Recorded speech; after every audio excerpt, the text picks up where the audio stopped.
Mais pour moi, les plus grands moments où on voit que l'ego est en train d'imposer sa tyrannie, est en train de maîtriser, est en train d'imposer son système d'exigence, de perfectionnisme, c'est par exemple quand le soir, un soir, je sors et je rentre un peu tard.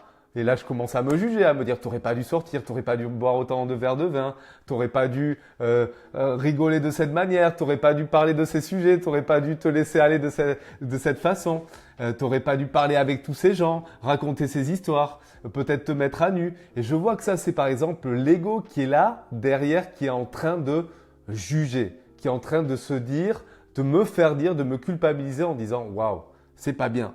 Euh, T'aurais pas dû agir comme ça.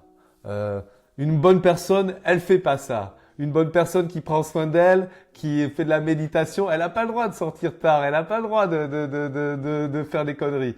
Et ça, c'est vraiment de voir à quel point l'emprise de l'ego peut être parfois terrible et de nous faire croire qu'on peut être des mauvaises personnes parce qu'on est sorti, parce qu'on est devenu en colère, parce qu'on est devenu agressif, parce qu'on n'a pas travaillé assez selon ce système d'exigence qui est tellement dur, qui est parfois tellement sévère. C'est comme si on avait ce père sévère derrière nous, ou cette mère qui est là et qui nous dit « t'es pas assez, tu dois faire mieux, t'aurais pas dû faire ça ». Et ce jugement intérieur, c'est vraiment une des caractéristiques de l'ego, c'est de voir qu'il nous culpabilise énormément.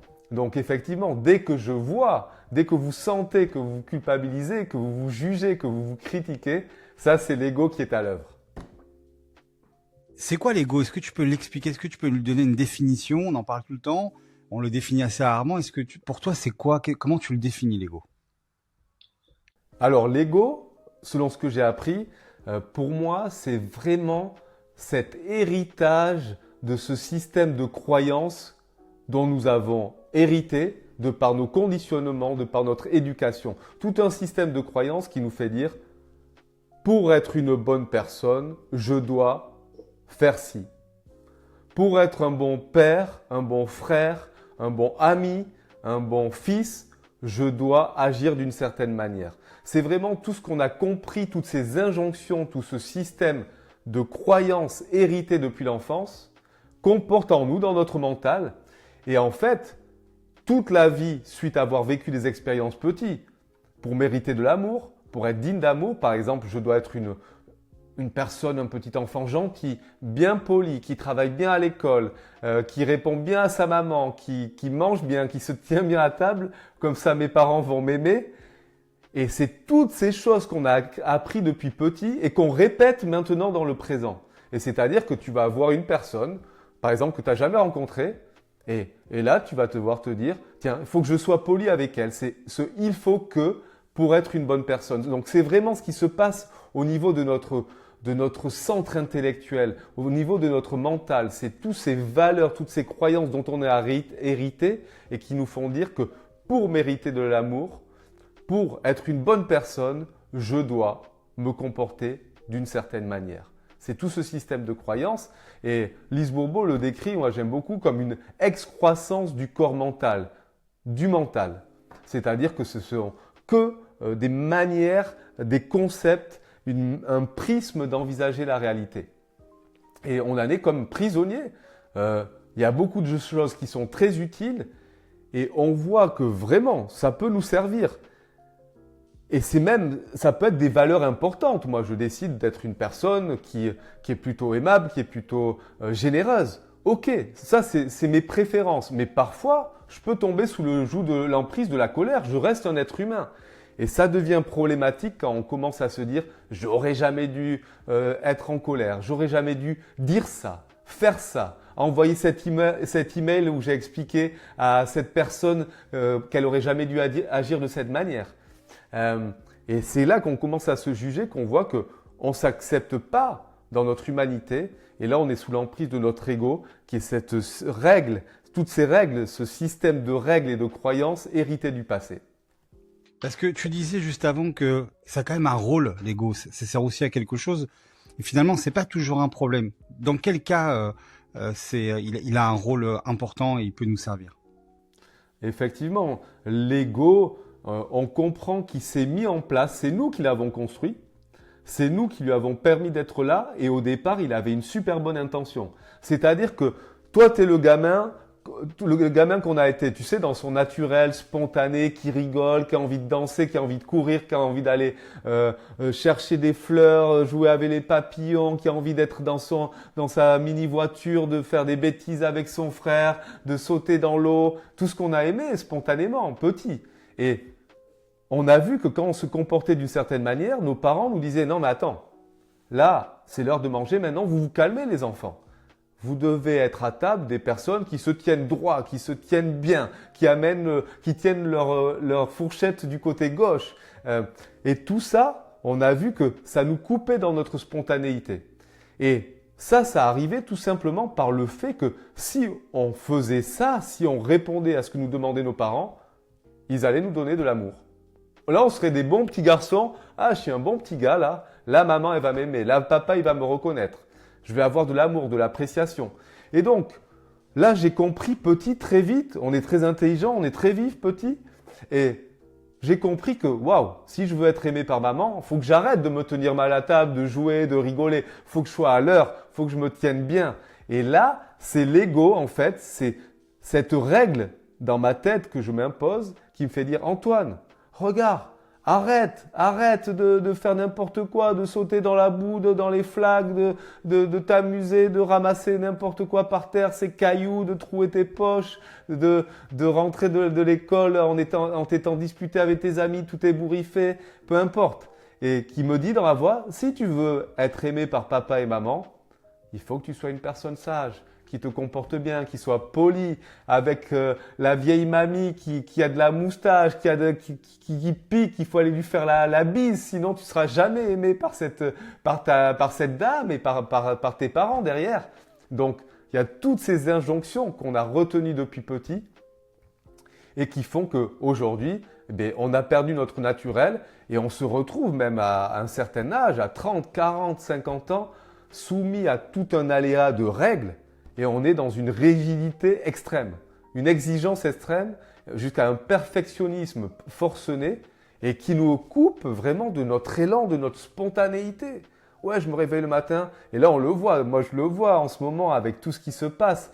Tu te réveilles le matin, tiens, il faut que je fasse ma méditation. Il faut que je me douche avec tel shampoing parce que c'est bon pour mon corps. Il faut que je prenne un peu d'eau froide dessus. Ensuite, il faut que je prenne tel complément alimentaire. Tiens, ensuite, mon petit déjeuner, il faut que je mange ça, mais pas que je mange ça. Et toute la journée, tu te rends compte que, waouh, t'es pris par des règles, des il faut que, tu dois. Si tu le fais pas, c'est pas bien. Et ça, c'est l'emprise de cette tyrannie de l'ego qui nous fait croire que pour être une bonne personne, pour atteindre un idéal de perfection, pour être parfait, je dois me soumettre à toutes ces règles, sinon je suis naze et j'ai pas le droit de m'aimer.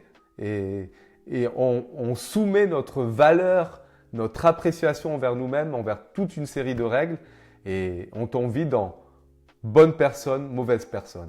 Et là, on est sous le joug, sous l'emprise, sous la dictature, la tyrannie de notre ego dont on peut décider de se libérer un jour.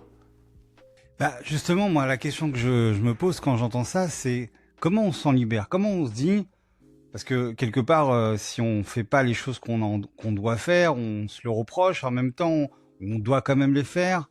Tu vois, est-ce qu'il y a un moment de bascule, peut-être pour toi, ou un moment où tu as commencé à voir clair justement à travers l'ego et comment on peut s'en libérer?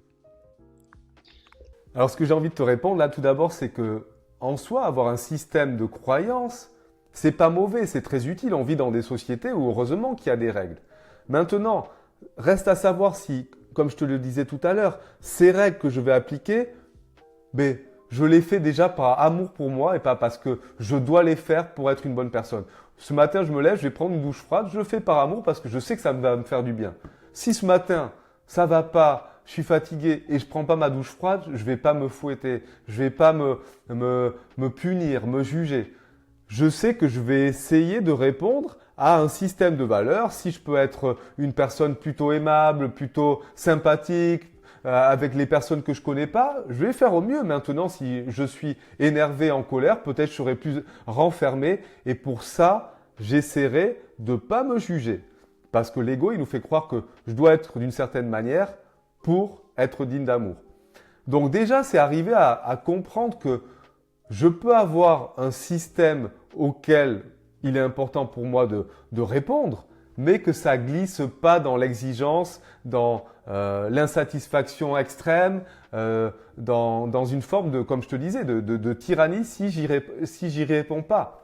Ça peut correspondre plutôt qu'un système de croyance, un système de valeurs auquel je vais m'efforcer de mieux en mieux de répondre. Et si j'y arrive pas, et ça peut arriver parce qu'on est des êtres humains, je me taperai pas dessus.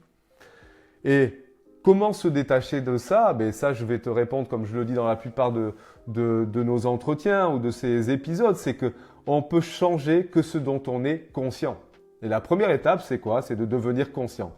C'est de devenir conscient que, waouh, là je suis raide avec moi, là je suis dur, là je suis sorti, je commence en train de me dire, de me fouetter. T'aurais jamais dû faire ça.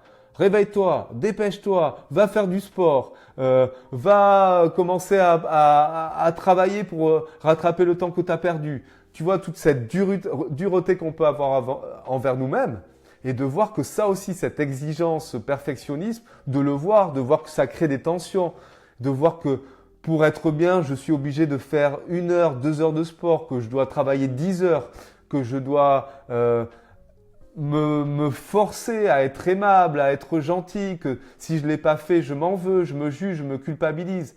Quand tu vois tout ça, que tu commences à l'apercevoir, c'est la première étape. Et parfois, c'est assez étourdissant parce que tu vois à quel point ça peut avoir de l'emprise dans ta vie. Et là, te dire, waouh, déjà, j'en deviens conscient. Et on ne peut changer que ce dont on est conscient parce que là, on retrouve son pouvoir, sa liberté de se dire, qu'est-ce que je fais là? Je continue comme j'ai toujours fait à me tyranniser, ou est-ce que je peux choisir autre chose et de là me dire, écoute Antoine, là tu es sorti hier, ok. Est-ce que tu as pris cette décision en conscience? Est-ce que tu es sorti parce que ça te faisait du bien? Quelles étaient les bonnes intentions derrière cela? Ben, j'avais envie de voir du monde, j'avais envie de partager, j'avais envie de me lâcher, j'avais envie de danser, j'avais envie d'être avec des gens, j'avais envie de rigoler, j'avais envie de vivre un peu d'aventure, d'inconnu dans mon quotidien. Yes, il y avait des bonnes raisons derrière tout ça. Est-ce que je peux prendre ma responsabilité de me dire, la prochaine fois que je sors, au lieu de me taper dessus, je sais que le lendemain je serai fatigué, peut-être moins efficace au travail, j'aurai des avantages, des choses qui seront plutôt agréables, des choses qui seront plutôt désagréables. Et à partir de ce moment-là, est-ce que je peux prendre cette décision en conscience et en prenant ma responsabilité et me dire, ouais, là c'est un soir, je m'accorde de sortir et peut-être j'aurai pas de limite, mais ça va me faire du bien. Ce soir, je vais partir, je vais danser, je vais faire n'importe quoi. Et à partir du moment où j'en assume les conséquences, ben je peux le faire parce que dans le domaine qu'on appelle le domaine plus de la conscience, le domaine spirituel, si on reprend l'hypothèse qu'on est un esprit qui vient faire une expérience sur Terre, il n'y a pas ces notions de bien et de mal. L'esprit qu'on est, il a simplement envie de s'explorer à travers qui nous sommes sans dire que si on agit d'une telle manière, c'est mauvais. Si on agit d'une autre manière, je suis une bonne personne. Je vais gagner des points, j'irai au paradis. L'esprit qu'on est, quand on arrive à se relier à ça, parfois dans des méditations, lui, il est et il embrasse tout ce qu'il est et il n'y a aucun de ces jugements qui rentrent en scène, qui rentrent en jeu. Ok. Écoute, je pense que c'est des bonnes clés en tout cas que tu donnes, en tout cas des pratiques, des gestes, des manières de conscientiser tout ça. Mais qu'est-ce que tu dirais à quelqu'un qui dit j'aimerais bien lâcher moi l'ego, mais en fait il y a un mécanisme qui fait que j'ai peur de perdre pied. Tu vois? Ouais, je vois tout à fait, ouais. C'est tout à fait ça. Et bien là, je dirais à cette personne, déjà, considère ton ego comme ton ami. Peut-être un ami qui te veut vraiment du bien. Déjà, l'ego en soi, c'est pas mal. C'est une partie de nous-mêmes qui est là pour nous protéger. Le problème, c'est que notre ego, il a oublié qu'on avait plus 4, 5, 6, 10, 11 ans. On en a maintenant peut-être 30, 40, 50, 60 ans. Et il a oublié qu'on n'était plus des gamins. Et c'est simplement lui dire « Ok ». Et tu vois, quand il arrive, comme tu as fait, de lui dire « Ok, qu'est-ce que tu es en train de me dire là? Je suis en train de te dire que si tu sors, c'est pas bien. Tu seras une mauvaise personne. Je suis en train de te dire que si tu te mets en colère, tu vas faire souffrir l'autre et ça, c'est une mauvaise chose. Je suis en train de te dire que si tu conduis un peu trop vite, là, tu mets en danger la vie de milliers de personnes. Ok, qu'est-ce que tu es en train de me raconter là? D'accord. Et à partir de ça, de savoir que ce n'est qu'un point de vue, c'est sa manière de voir les choses et qui n'est que le résultat de nos croyances passées auxquelles on n'est pas obligé de se conformer aujourd'hui. Et c'est simplement de dire à l'ego, ok, merci, je sais que tu me veux du bien. Et déjà, c'est de pouvoir être à même d'observer ce qu'il nous raconte. Ok, tu es en train de me dire que là, si je suis sorti jusqu'à 5 heures du matin et j'ai bu trop, ah, je suis une mauvaise personne, je suis indigne d'amour. Est-ce que c'est vrai ce que tu me racontes? Est-ce que j'ai envie de croire à ça? Ok, la prochaine fois que je vais sortir, attends, tu vas me mettre aussi la pression pour éventuellement que je fasse pas ce que j'ai envie de faire parce qu'il y a des peurs derrière. Ok, si je sors, je suis prêt à en assumer les conséquences. Je suis prêt à assumer les peurs que toi tu as, mon ego, à savoir la peur que le lendemain je serai fatigué, je serai moins efficace. Et c'est vraiment engagé comme un dialogue avec lui pour lui dire, moi je veux aller vers ce que j'ai vraiment envie, mes désirs et mes besoins, envie de sortir, envie de m'amuser, envie de rigoler, que je vais y aller avec les peurs, que le lendemain je sois fatigué, que le lendemain je sois inefficace, mais je vais faire ce que j'ai vraiment envie en assumant les conséquences. Et là, on devient responsable. Et l'ego, plus il voit qu'on est en train de pouvoir gérer ça, c'est-à-dire devenir complètement responsable des conséquences de nos actes, il se met petit à petit en retrait. Il a envie que simplement ça se passe bien pour nous, donc de collaborer et même de se reposer. Lui, il est content, l'ego, quand tu arrives à parler avec lui, de lui dire « T'inquiète pas, là j'assume les conséquences ». Pour l'ego, c'est un moment où il va pouvoir lâcher et ne plus avoir à s'inquiéter systématiquement de nous parce qu'il y a des peurs, les mêmes peurs de l'enfance qui sont derrière, que si j'agis d'une certaine manière, ben, je ne serai pas digne et je me jugerai une mauvaise personne. Donc vraiment, ce que je conseille, c'est d'engager comme une discussion avec son ego. Nous, on a même appris avec Lise Bourbeau de nommer notre ego. Moi, par exemple, je l'appelle Craquinou. Pourquoi je l'appelle Craquinou? Parce que c'est un crack, il sait tout, mon ego. Il sait ce qui est bien, ce qui est mal, ce qui est bien pour moi, ce que je dois faire. C'est un crack. Mais comme c'est une gentille personne qui veut du bien, qui au final est hérité de l'enfance, je l'ai appelé du diminutif Craquinou. Mon gentil petit ego, je sais que tu veux du bien pour moi, je sais que tu te préoccupes, je sais que ton intention est bonne, mais maintenant, c'est moi l'adulte qui vais tenir la barre. Toi, tu es simplement un ami, un serviteur qui avait pris les commandes jusqu'à présent. Et ce soir ou demain, je décide par exemple de faire du sport, de moins travailler, parce que ça va me faire du bien, j'assumerai les conséquences. J'aurai peut-être un peu de retard, t'inquiète pas. Il n'y a pas de jugement derrière. Il n'y a que des conséquences et j'en prends la responsabilité. Et quand on est capable de parler de cette manière avec notre ego, il se met petit à petit en retrait et ça crée de l'espace pour lui, pour nous et plus de vitalité, plus d'énergie dans nos vies parce qu'on est moins soumis à ce système, à cette dureté à travers laquelle on fonctionne beaucoup dans nos vies. Une fois qu'on vit plus avec l'ego, en fait, la question c'est qu'est-ce qu'on vit? Moi, dans ce que tu disais, j'entends aussi que quelque part, c'est parce qu'on a beaucoup d'injonctions qu'on se met à nous-mêmes, tu vois. Et je me dis que ces injonctions, bon bah, elles viennent de notre manière dont on a grandi, de la manière dont on a été constitué. Mais une fois qu'on vit plus depuis l'ego, bah qu'est-ce qu'on vit au-delà en fait de l'ego, qu'est-ce qu'on gagne, comment on vit avec ça? Alors ça, je ne saurais pas te répondre exactement parce que je suis loin d'en être là et je pense que et je connais personne qui fonctionne sans ego. Donc j'ai envie de te dire, l'ego, on l'aura toujours à nos côtés pendant cette aventure sur Terre.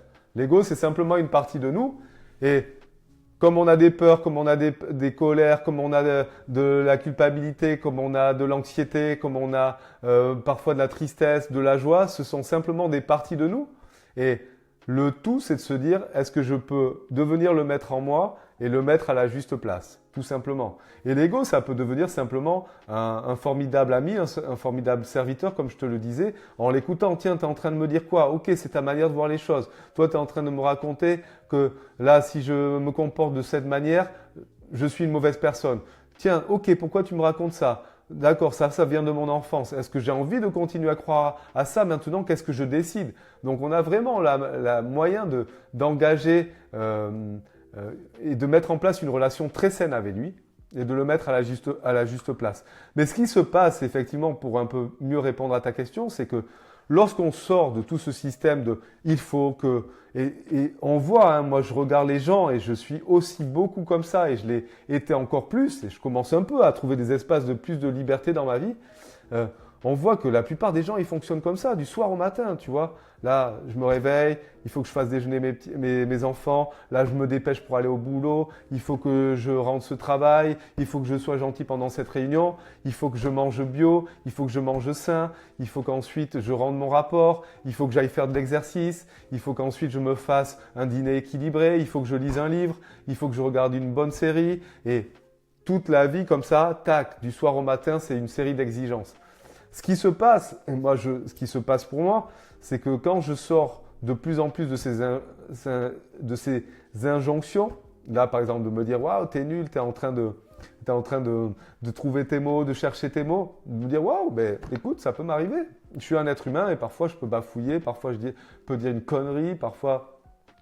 Mais je me retrouve beaucoup plus dans une certaine spontanéité. C'est-à-dire que je vais moins calculer que, en fait, pour être apprécié dans une relation, ben, je dois faire tout un tas de choses. Je dois être intéressant, je dois faire rire, je dois répondre à toute une série de listes qui font que je perds ma spontanéité. Non, c'est me permettre de plus en plus d'être dans mon humanité, être un humain parfaitement imparfait, dans sa dualité avec les deux revers de la médaille, c'est-à-dire que je suis à la fois égoïste et à la fois généreux, que parfois je le suis, que parfois les deux états d'être ont leur intérêt. Parfois je suis en colère, parfois je suis doux, parfois je suis bienveillant, parfois je suis dur, et que chacun de ces états d'être font partie de notre expérience humaine et c'est vraiment l'ego qui dit ça c'est bien, ça c'est mal, et que être parfois exigeant, être parfois dur, c'est même absolument nécessaire pour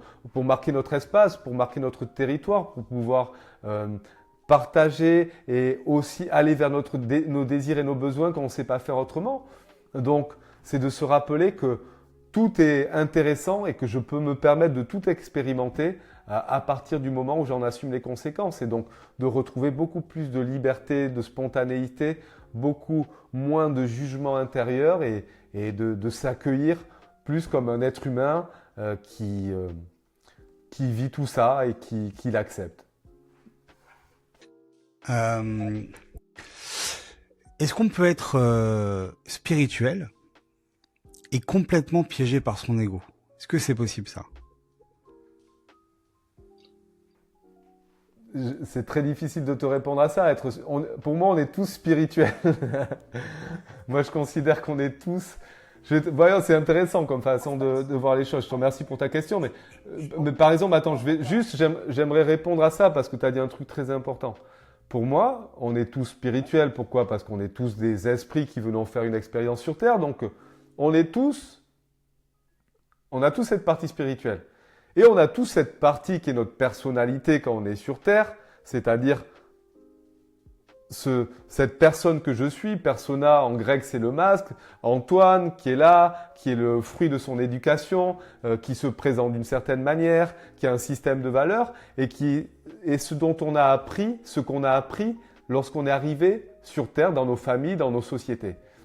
Et en fait, pour moi, le chemin, c'est de concevoir qu'on est à la fois cette partie esprit, germe du divin, germe de la source, on l'appelle comme on veut, peu importe, et à la fois cette personnalité qui est notre habit dans cette vie, et qui nous permet de naviguer dans notre réalité, qui nous permet de nous comporter d'une certaine manière. Donc on est les deux à la fois. Et pour moi, c'est vraiment ce retour à qui je suis vraiment, un être plutôt spontané, un être plutôt qui agit dans une forme d'amour, de joie, de sérénité, d'enthousiasme, de paix, qui est plutôt dans une forme de naturel, qui me ramène plus finalement à ma nature spirituelle et qui peu à peu met sa personnalité, met son ego à sa juste place en sachant s'en servir quand il faut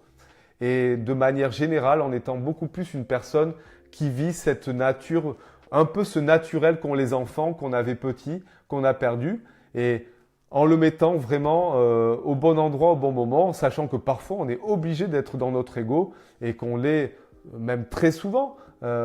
Parce que on peut réagir dans une situation, parce que on a nos limites, parce qu'on a nos peurs, on a nos blessures, et quand on réagit face à quelqu'un, quand on se sent impuissant, quand on se sent en colère, quand on se sent peureux, une de nos blessures va prendre le dessus, on met un masque et c'est souvent le masque qui nous relie à notre ego. Et pour moi, il n'y a rien de mal avec ça. Et une personne spirituelle, pour moi, elle est capable d'utiliser son ego, de mettre des masques, de contrôler, parfois d'être injuste, parfois d'être gentil, mais en le faisant consciemment. Et une personne spirituelle, pour moi, c'est une personne qui est capable de se servir de tout ça de manière consciente en assumant les responsabilités et le plus souvent de revenir en son centre et d'être spontané, d'être lui-même.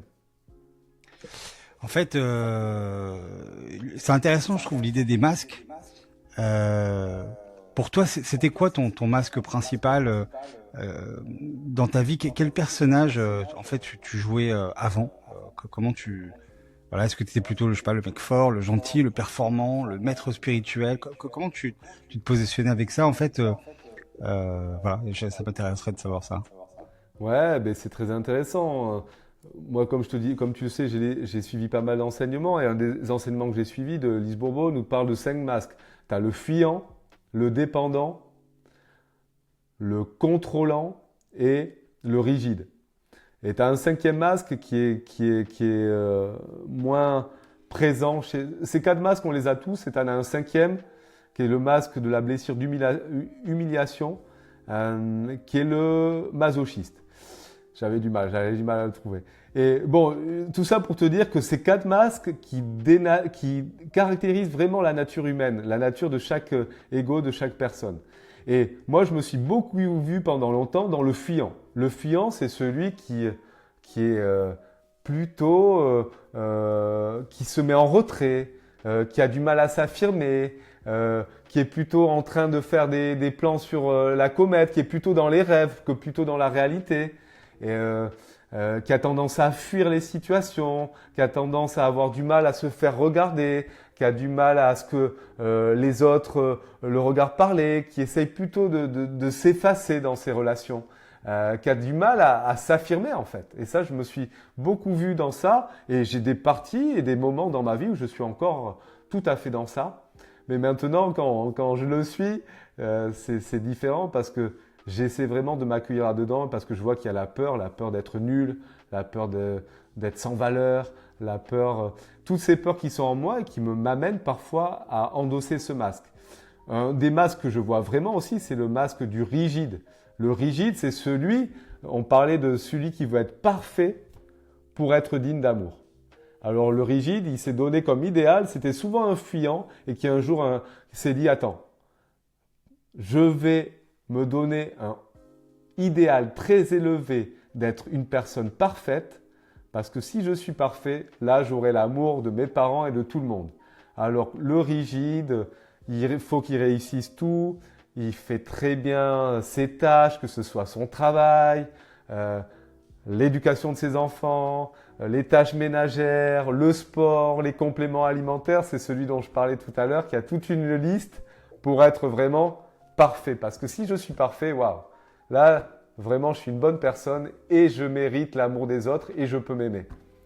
Et ça, je me suis beaucoup vu là-dedans et je le suis encore régulièrement, bien sûr.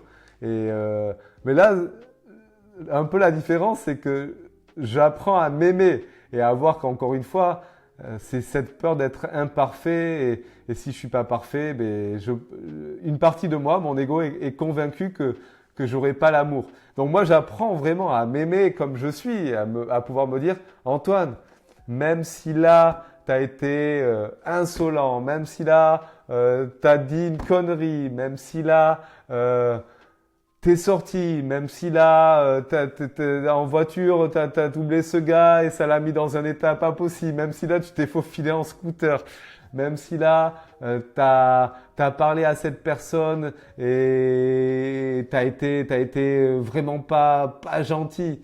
Ok, je m'aime quand même dans ça. Je peux m'aimer dans ça et m'accueillir dans toute mon humanité. Et j'ai pas à être parfait pour être digne d'amour. Et me répéter, hein, très souvent. Ça aussi, c'est très important dans ce que je mets en place, c'est de me répéter. Je suis digne d'amour indépendamment de ce que je fais. Le simple fait que je sois un être humain, un être humain et au-delà de ça, même un esprit ou une âme venue faire une expérience sur Terre, ma valeur, elle est inestimable, elle est indépendante de tout ce que je fais, elle est incontestable, elle est inconditionnelle et je m'aime au-delà de toutes ces actions et parfois certaines qui semblent bonnes et certaines qui semblent plus avoir des conséquences qui peuvent être désagréables, mais je peux m'embrasser dans tout ça. Parce qu'en fait, on a du mal à s'aimer en général. La plupart des gens, c'est le cas de la plupart des gens. J'ai l'impression que tu as une sorte de rituel justement pour passer un peu ce cap. Là, tu as commencé un peu à le dire. Voilà, est-ce que tu peux en parler, notamment parce qu'aujourd'hui, à l'ère des réseaux sociaux, et on est tout le temps dans la comparaison, et donc ça rajoute des masques supplémentaires, des rôles supplémentaires. Est-ce que tu pourrais justement donner des conseils là-dessus pour justement un peu sortir de ça et être moins dans ces masques et s'aimer davantage? Ouais, complètement. Moi, je fais un gros travail en ce moment. T'as raison.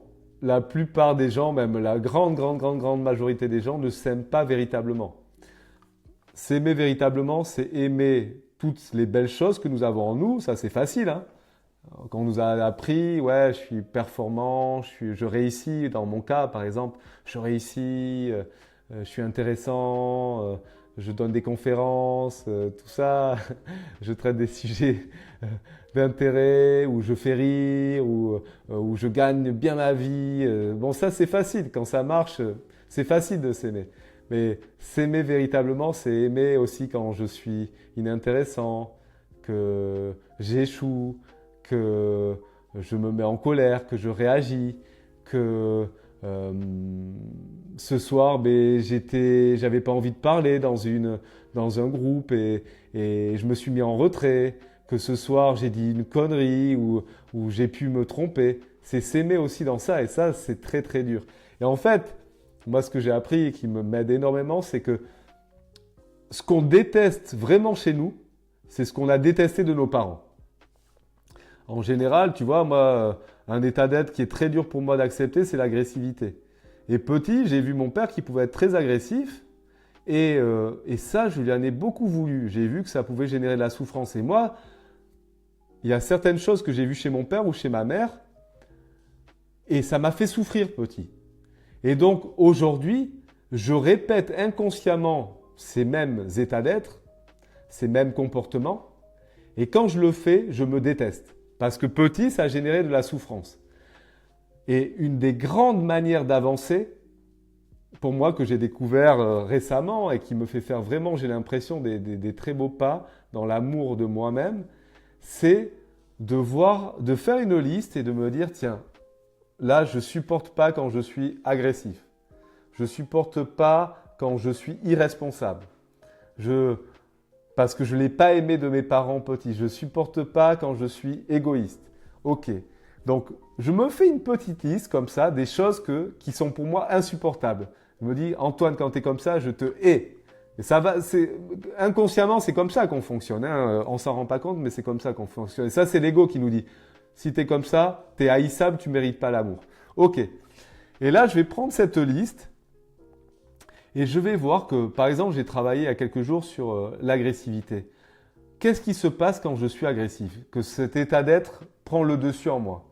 Quels sont les besoins fondamentaux, les intentions positives derrière cet état d'être? Et j'ai vu que parce que lorsque j'étais agressif, c'était parce que j'avais besoin de faire respecter mon espace.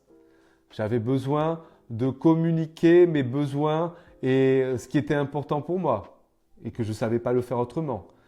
J'avais besoin de faire respecter ma liberté, que j'avais besoin de prendre ma place et qu'il y avait de très bonnes intentions. Et j'ai listé ces intentions. Et après avoir listé les intentions positives, j'ai listé les peurs qu'il y avait derrière. Être agressif, c'est parce que j'ai peur. En fait, j'ai peur que l'autre abuse de moi. Si l'autre abuse de moi, j'ai peur d'étouffer. J'ai peur que l'autre ne me donne pas ce dont j'ai besoin, donc j'ai peur de manquer. J'ai peur de manquer de son attention, par exemple. J'ai peur aussi de ne pas avoir assez de liberté. Donc je liste pour cet état d'être que je n'accepte pas quelles sont les bonnes intentions, quelles sont les peurs derrière. Ce qui fait que ça me permet de comprendre que quand j'adopte ces états d'être, ces comportements, il y a des bonnes intentions. Ça part de quelque chose qui a de la valeur, qui a une belle justification. Et je vois qu'il y a des peurs. Et ça me permet d'avoir de la compassion pour moi. Maintenant, quand je suis en colère face à quelqu'un, waouh, directement, je vois, au lieu de me maltraiter, de me juger, je vois, waouh, j'ai pas su faire autrement. C'était peut-être la seule manière dans le moment de me sentir impuissant et de réagir face à une personne. J'ai pas su faire autrement. Ça fait que je le vois avec beaucoup plus d'amour, beaucoup plus de compassion. Qu'est-ce qui se passe? C'est que lorsque je suis capable de faire ça, je suis capable de m'aimer plus et je suis capable de voir les autres véritablement avec une ouverture de cœur. Quand l'autre est en colère, quand l'autre est agressif face à moi ou une autre personne, je sais qu'il souffre. Je sais que c'est un moyen d'imposer sa manière de voir les choses, que la personne a peut-être la peur d'être incompris, la peur d'être mal reçu, finalement d'être sans valeur. Et ça me permet de voir la réalité à travers un autre filtre plutôt que de dire « ouais, lui il est méchant, il est indigne d'amour, vaudrait mieux qu'il aille cramer en enfer ou peu importe, tu vois ce qu'on se dit, il est vraiment infréquentable cette personne. Non, il a des peurs derrière, il a des bonnes intentions derrière et ça je peux le voir parce que je l'ai vu pour moi. Et ce qui se passe de miraculeux, et ça c'est un adage que dit Lise Bourbeau qui est extraordinaire, afin de devenir ce que nous voulons être, il faut accepter d'être ce que nous ne voulons pas être. Et je te l'illustre par un exemple. Si je veux devenir une personne bienveillante, douce, ok, j'essaie d'être bienveillant et doux. Mais si je m'applique trop à le faire, je tombe sous le contrôle. Si je veux être une personne bienveillante et douce, le plus grand pas que je puisse faire, c'est d'accepter que parfois, je puisse être une personne colérique, agressive. Et de plus j'accepte que je suis parfois agressif parce que j'ai une bonne intention derrière et des peurs derrière, plus je serai doux, plus je serai bienveillant avec les autres. Et ça, c'est très dur à comprendre. Notre ego, notre intellect, il peut pas comprendre ça. Ça, c'est des notions spirituelles. Il peut pas comprendre ça. Et ce que je vois, par exemple, pour cet état d'être agressif, avec lequel je me propose de cheminer dernièrement, c'est que quand je sens la colère monter en moi face à une personne, par exemple en voiture, ou une personne qui lève le ton, en fait, au lieu de réagir directement, je me dis maintenant beaucoup plus facilement, mais tiens, mais Antoine, en fait, tu as besoin de protéger ton espace. Tu as besoin de t'affirmer parce que tu as peur d'être incompris, parce que tu as peur de perdre ta liberté, parce que tu as peur de manquer d'attention, par exemple. Et ça manque beaucoup plus facilement. Et là, ce qui se passe de très beau dans le moment, c'est que je me dis, tiens, j'ai le choix. Je peux mettre mon masque d'agressif face à cette personne qui ne me respecte pas, mais je peux aussi agir différemment.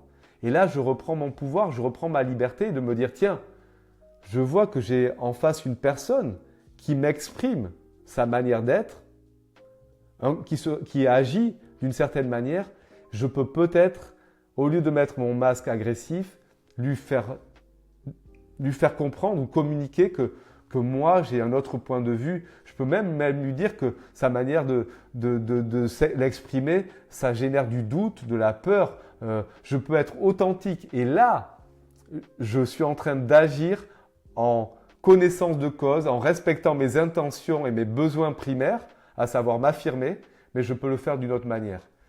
Et ça demande un peu de temps, mais spontanément, plus on est conscient que derrière chaque état d'être qu'on déteste en nous, il y a une bonne intention et il y a des peurs, plus ça va venir à notre conscience et quand on va avoir la réactivité, l'automatisme de les utiliser, on va pouvoir choisir quelque chose de nouveau et ça va être quelque chose beaucoup plus avec le cœur et après, on pourra plus, on se reprochera moins d'avoir été sous le joug de notre réactivité et on sera moins dans cette culpabilité, dans cette accusation et là, ça laisse beaucoup plus d'espace et de liberté dans sa vie.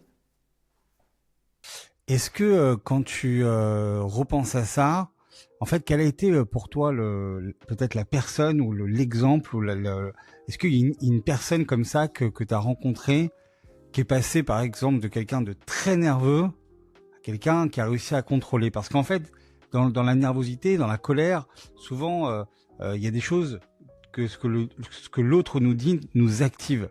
Et comme tu disais tout à l'heure, ça nous active notamment parce que ça vient souvent des choses qu'on a détestées chez nos parents.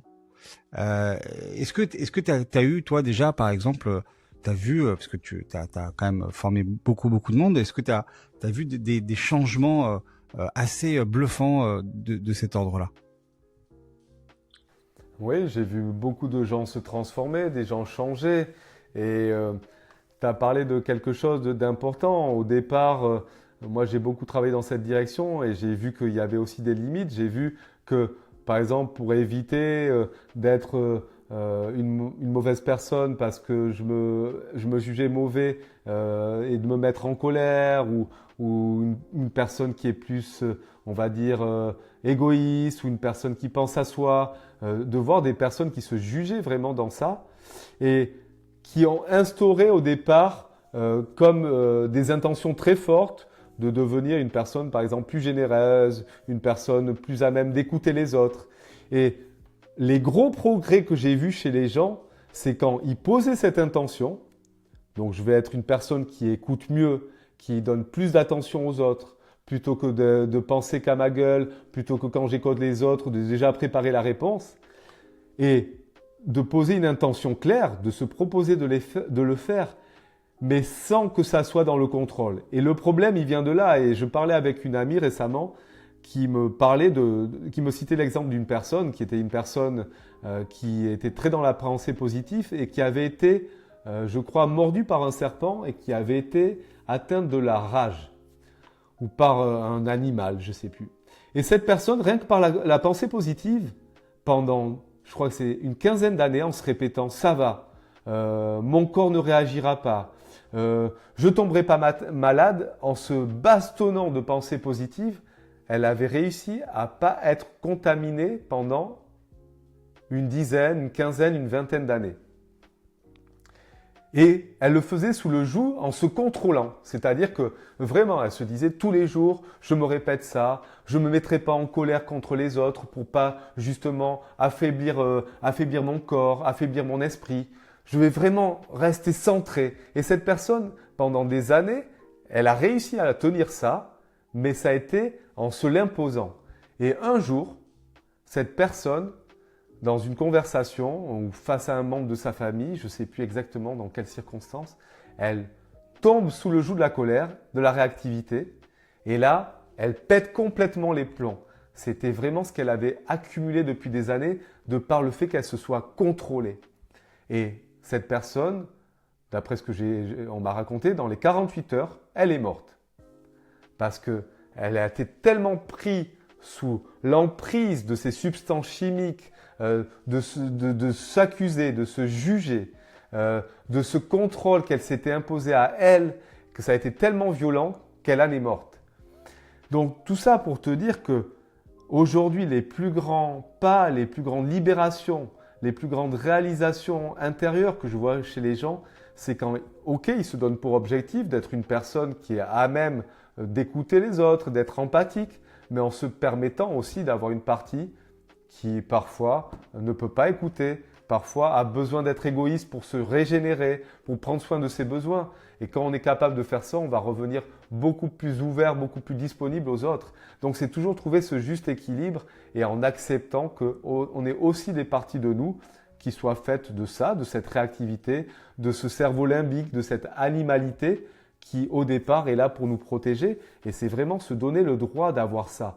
Et les changements les plus importants que je vois chez les gens dernièrement, c'est ceux qui sont capables de s'accepter de plus en plus avec douceur, avec bienveillance dans leur humanité, plutôt que de chercher toujours des critères de perfection. Et ce qui est dangereux dans le développement personnel ou dans le dépouillement personnel ou dans le cheminement spirituel, c'est quand l'ego récupère ça et dit « Tiens, mes critères de perfection, je vais les récupérer, me les imposer maintenant pour des critères spirituels et d'être toujours une personne douce, souriante, bienveillante. » Et là, on tombe dans le contrôle et un jour ou l'autre, ça nous retombe sur la gueule et ça, je l'ai vécu. Et de se poser des critères, des idéaux très élevés, de devenir la nouvelle version de moi-même, qui est toujours dans une belle dynamique, qui est toujours gentille, qui est toujours souriante, qui est toujours positive. C'est bien d'avoir des idéaux, mais c'est pas en adéquation avec notre nature humaine. Et aujourd'hui, mon idéal, il est plutôt, ouais, parfois, je me réveille et les choses sont plutôt faciles, de plus en plus agréables.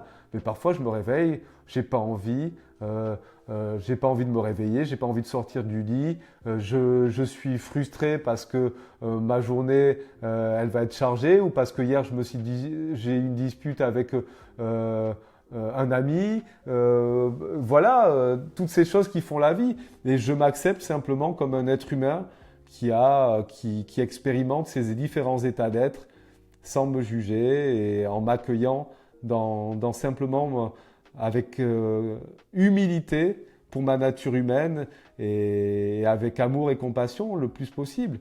Et ça, pour moi, c'est ce qui fait vraiment la différence aujourd'hui dans ma vie, dans la vie des gens que je vois, c'est de pouvoir s'accueillir avec douceur de par notre nature humaine, d'être simplement des humains qui faisons au mieux et voilà. Donc ça pour moi, c'est ce qui fait le plus de différence aujourd'hui dans le processus de transformation.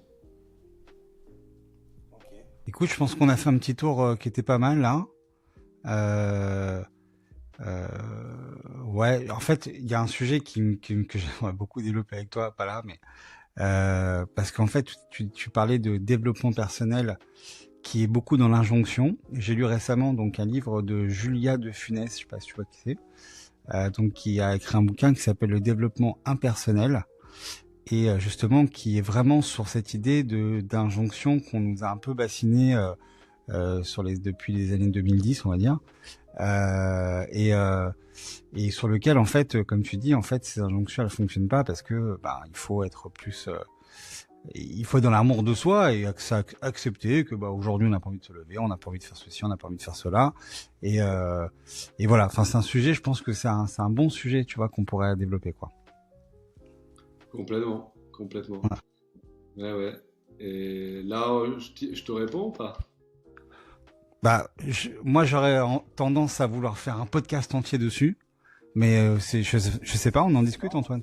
Ouais, tout à fait. Mais moi, ce que je réponds à ce sujet-là, effectivement, et ça, on en a parlé un peu au début du podcast, on voit que le développement personnel, tout de suite, en écoutant tout ce qui se passe récemment, si tu prends tout ce qui se passe au niveau de la santé, au niveau de la manière de penser, au niveau de la manière de ressentir, de la manière d'agir, au niveau du sport, au niveau de tout, on est rentré dans un monde où pour répondre à un certain idéal de perfection, il y a tellement de choses à faire. J'en parlais avec des gens qui me disaient si tu t'écoutes, tu te réveilles, tu fais ta demi-heure de méditation, ensuite ta demi-heure d'exercice physique, ensuite tu vas à ton potager, ensuite tu récoltes tes fruits pour manger sain, ensuite tu prends tes pilules, ensuite tu prends ta douche froide, il est 11h30, tu t'es levé à 7 heures, tu n'as même pas commencé ta journée de travail, quoi. Et tu peux passer des jours entiers comme ça, et tu te mets la pression. Et moi, c'est pour ça que j'aime beaucoup aussi le concept de dépouillement personnel. Et c'est ce qu'on disait, c'est de observer, devenir conscient des différentes couches qui correspondent et qui constituent notre ego, pour peu à peu les défaire comme un oignon dont on défait les couches, et pour revenir au cœur, et qui est notre être essentiel, qui est cet être spontané qui aspire à l'amour, à la joie, à la sérénité et simplement à quelque chose de très simple.